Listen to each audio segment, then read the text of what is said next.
Good morning, guys. Today's video agenda, Outback Rebuild Part 2. We are going to pick up a motor with the old Tundra today, and we are heading about an hour and a half away. I've got a buddy going with me. I don't have anything else to say. Let's get on the road. I'll video if the guy says it's fine. I'm not really sure if he wants me to or not, but I'll maybe set up a time lapse of us loading up the motor or something. So I'll see you after, in between those clips, whatever. I wasn't able to video the loading up of the motor, but this is the guy's place. He has a ton of Subarus. He doesn't really do the turbo models. It's just all crash stuff that he gets from insurance, I believe. But I buy all my non-turbo motors from him. He's a super honest guy. He's easy to work with, and he's local, so I keep going back. About half the clips in this video were a long time ago. This project kind of went on for a while. I kept putting it off. You'll hear me talk about it. All right, we got the motor. Not too bad of a trip, about an hour and a half trip. 3 hours, 3.5 hours overall, wasn't too bad.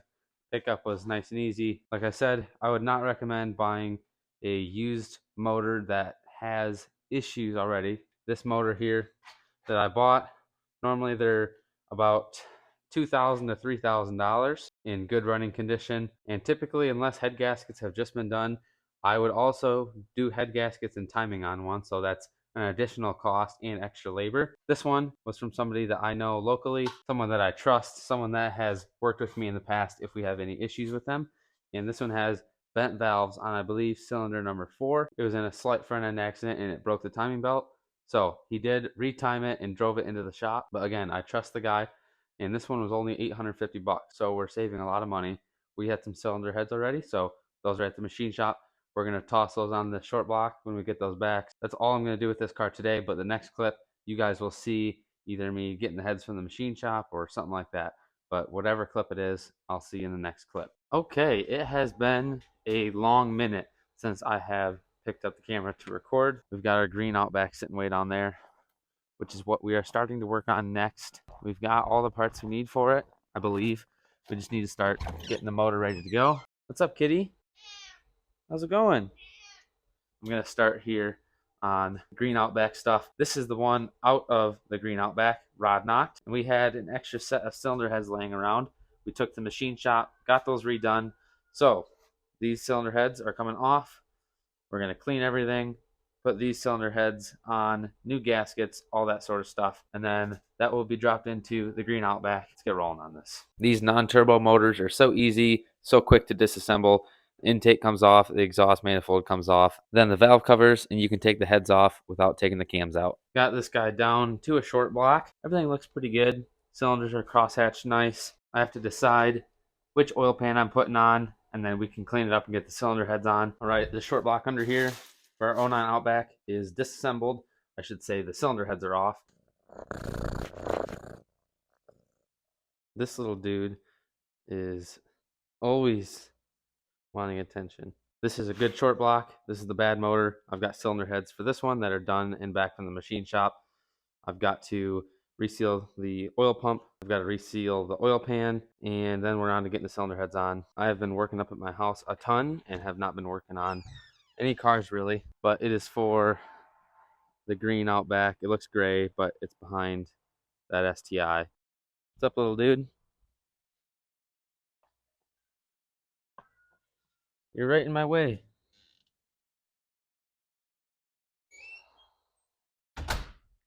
So we're going to jump onto this, just time lapses, just some jump clips. It's all boring stuff. But yeah, if you're doing maybe even a timing job or something on a motor like this, I would recommend to reseal your oil pump and check these screws on the back of here. I believe I had, dude, get out of here. I believe I had 2 loose screws. I can't remember which ones they were. Dude. But 2 loose screws. So definitely check to make sure. I think it might be that one right there and that one over here. So I would reseal and check, make sure those are tight. If they aren't, I think Loctite them is the way to go. So I gotta get this stuff put back on the short block. We gotta get this Outback done because I've been putting off doing this Outback. I've been working up at the house. I want to get on to other projects. I just need to get it done. So let's try and knock it out. So the reason I was talking about that oil pump screws coming loose on the back is sometimes without maintenance, after a while, those screws can come loose. It can be bad enough to where you lose oil pressure, and if you lose oil pressure, most likely it's going to take out your motor. That is not a good thing.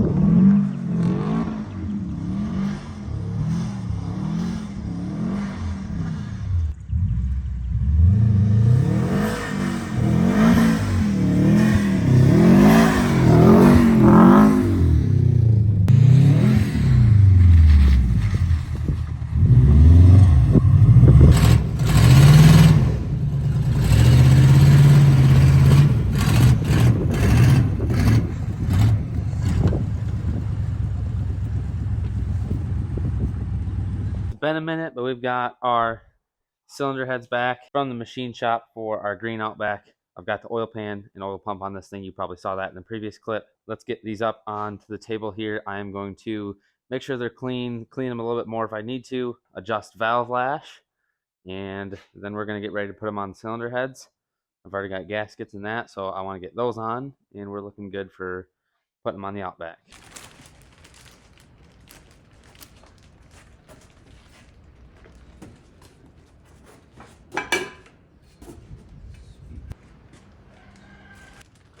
And I pulled it out today to get it. Cylinder heads are all on. I'm going to go through and set valve lash now. I got to get the timing on first.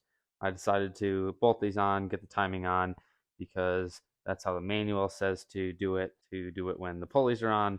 Timing is set, so you know when to set the cams at top dead center. I know there's other ways to do it, but this is how I'm doing it. So I am kind of slacking on videoing, but I just want to get this done, and it's kind of boring. So I need to get this Outback done so we can start working on that guy. More exciting stuff. So bear with me if you're watching this. I appreciate it because I know it's boring. Let's knock it out. All right, long block is timed. Valve lash is set. Now I'm putting on these spark plug tube seals. Valve covers are going on, timing covers, intake manifold, exhaust manifold, and hopefully the next clip you see is me dropping the motor in the car. I'm ready to be done with this project.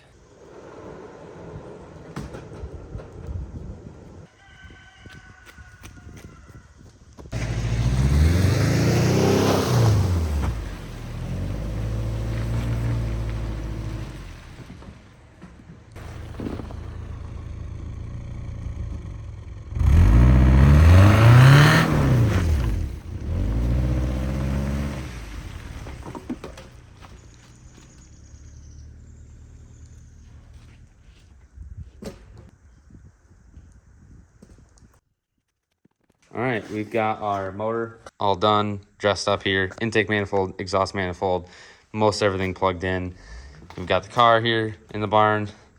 I have to replace that axle boot. I've got another boot, so I'm going to do that before I put the motor in, just because I'll have a little bit extra room. I'm ready to be done with this project and start working on the Wu-Tang Subaru and parting out and start getting back to what I enjoy more, which is the turbo cars.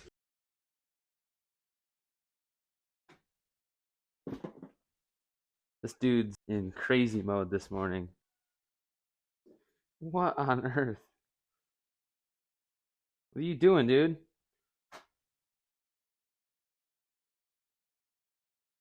Ah. Ah.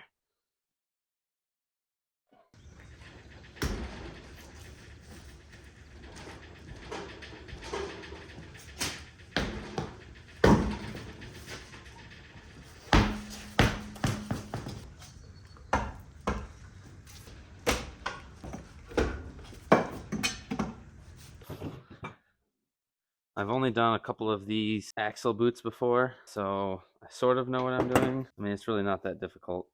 This joint still feels pretty good, so I'm just going to be replacing the boot and adding more grease. So to get this actual joint off, there's a little clip here that I just didn't remember, and I had to look up a quick video right there. And this will come off, and it looks pretty good in here. It doesn't look like it was dry. That's not good.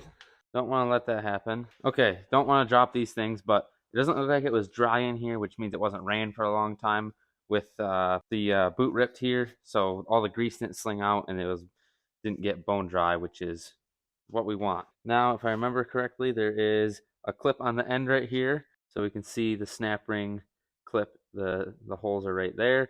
So we'll grab some snap ring pliers, take that off, and then we can get this bearing assembly off, and then the old boot off. Then we've got a boot kit here with some grease and a boot and some clamps. So we'll get this off, put the new one on, grease it, get it all back together. We'll throw it back on the car and we'll be done there. There it is, if it will focus. Now this assembly should slide right off. Yep, this boot should slide off once we take this clamp off. Boot will slide right off. I want to clean this because there is a little bit of dirt in there. So I want to clean that up. The inner clamp, the boot. Now I don't have the correct pliers, unfortunately, but we're gonna make do. We're gonna put on this assembly. Like I said, this wasn't very dirty. I'm gonna leave some of the old grease on there, so I'm not too concerned about that. This does go on a certain way. It will only go on one way. The snap ring won't go on the other way. So just to be aware of that. Oh gosh, not that again. That's not good. Make sure that doesn't have any dirt on it. Snap ring, don't forget that. Make sure it gets pressed in there all the way. Just like that. Yeah. I am dumb sometimes. Don't be like me sometimes. I'm continuously dropping these things and being dumb. So don't do that. Oh, thankfully they aren't getting very dirty. This goes back onto here. Now we can't forget our larger internal snap ring right here. That was pretty easy. Now this won't come off like this, as you can see. I'm gonna pop this boot on here. Have to rotate the boot a little bit. This new guy goes on. Get the proper pliers. Don't do it like I did it. Alrighty. She's good to go. Let's get it back in the car. All right, so I like to get it in there, make sure it's in far enough, and then get a nice shove. And it's all the way in. Shouldn't come back out. You'll hear it click in, and simply sneak it back in here. Don't forget the axle nut.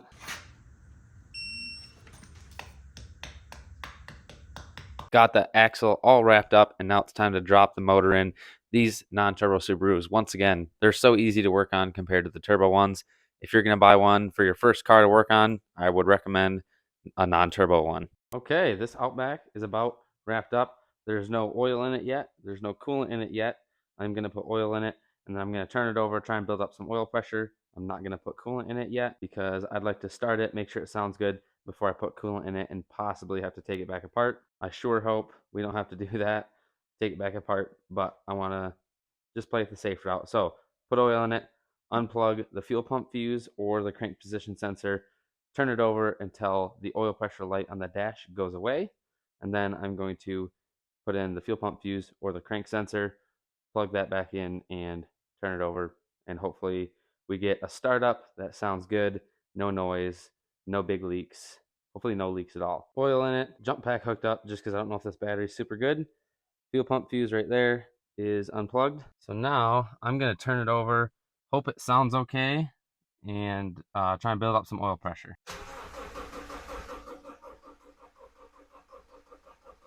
Well, it sounds good cranking over, which is very good. That means it is probably timed correctly, nothing crazy going on. So now it's just cranking it over until that oil pressure light right there goes away, which sometimes takes a while, sometimes it doesn't.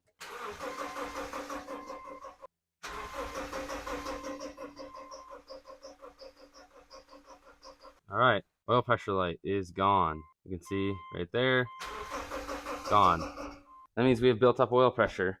So now I'm going to plug the fuel pump fuse back in, and I'm going to set up the camera just because I don't want to hold it. I'm going to be coming back out here looking for leaks, so I'm just going to set the camera up. Hopefully it fires up, no loud noises. We'll see in a sec.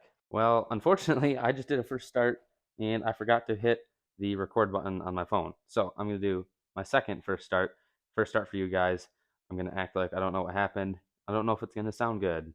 We'll see what happens. Fuel pump fuse is in, fuel pump is on. Start this thing up. I feel weird. I already know what's going to happen.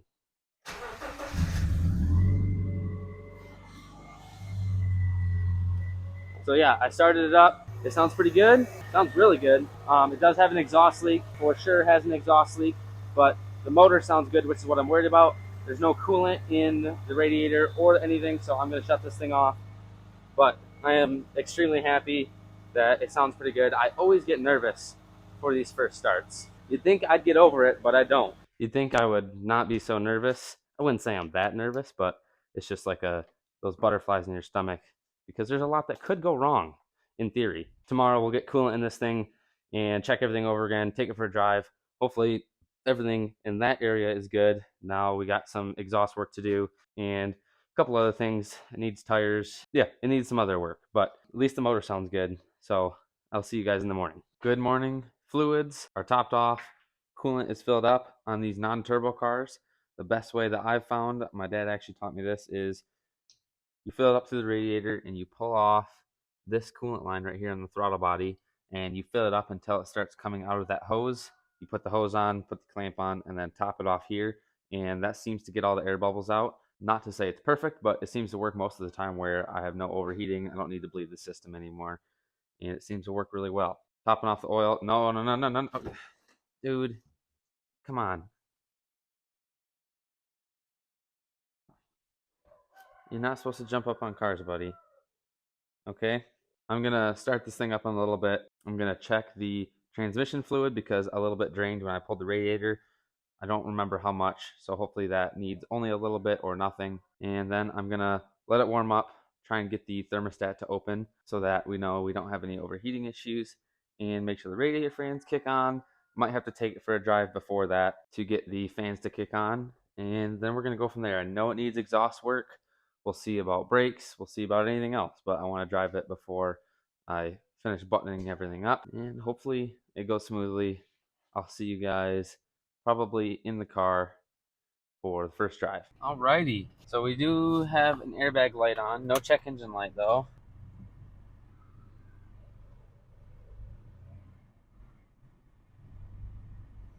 Let's see if we make it our first 30 feet successful. Make sure everything feels okay. I know it's going to need tires. I know it's going to need exhaust work, maybe brakes. We'll see how they clean up, and we'll see if it needs anything else. But nothing exciting going to really happen here. I just like to have the camera out just because. So far, so good. Another. Usually on my builds, just the motors I put together.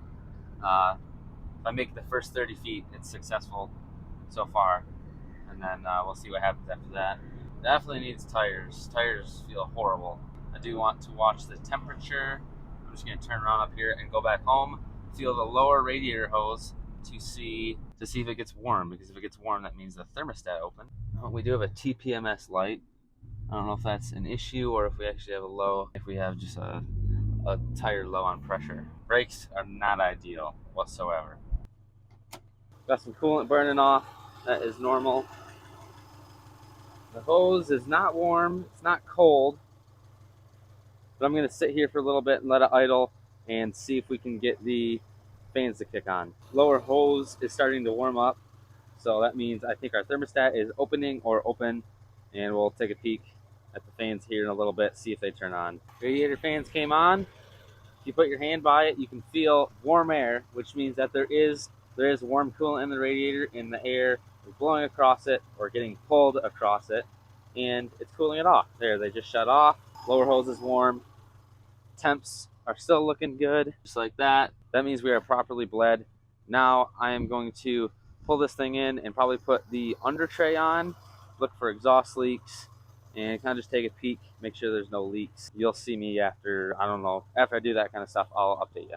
Well, I found the exhaust leak, and unfortunately, you can't really see it, but up in the side of this muffler and on the side of this muffler, there is a hole that I can pretty much stick my finger in. So both mufflers are shot. I was kind of hoping it was just something I could weld up and fix, but unfortunately I'm going to need new mufflers because I'm definitely not leaving it like that. So I'm talking to a few people local to see if I can get a setup for that. And I don't see any leaks on the engine. Nothing that I can find. Valve covers look good. Everything looks pretty solid, which is great. So I am going to put the OEM under tray on. I'm going to check the tire pressure to see if we've got any tire pressures that are big difference from each other because we've got the TPMS light. And then after that, I'm just going to see what I can do about getting the exhaust. But yeah, after that, maybe mess around with the airbag light, see if we can figure that out, and then try and find some tires as well. These tires are not ideal. I'll update you once I figure some stuff out. But so far, it's been pretty successful, and everything seems pretty good. The airbag light that was on went off all by itself and hasn't come back on. The TPMS went off also when I filled up all the tires we had. The two ones, I think they were at like 15 or 18 psi. Front ones were closer to 30, so that was our TPMS light. So I'm super happy. No check engine lights, nothing on the dash. We still have the exhaust leak, but I'm going to try and source exhaust local so that I don't have to order a new one. Those mufflers are not fixable, so I cannot use those. But that is going to be the wrap up for fixing a rod knocked Outback. It's not too bad. I wasted a bunch of time on it and kind of put it off. I enjoy working on the turbo cars much more because I like driving them a lot more. They're just more exciting for me to work on, better for content. So I do a bad job about putting these off, but I appreciate you guys watching. If you did, it'd be helpful if you subscribe, like the video, share it. If you got somebody that has rod knock in their Subaru, send it to them. Maybe it'll give them some motivation to fix theirs. But I hope you guys are getting your projects done. We just knocked this one out. I'll see you in the next video.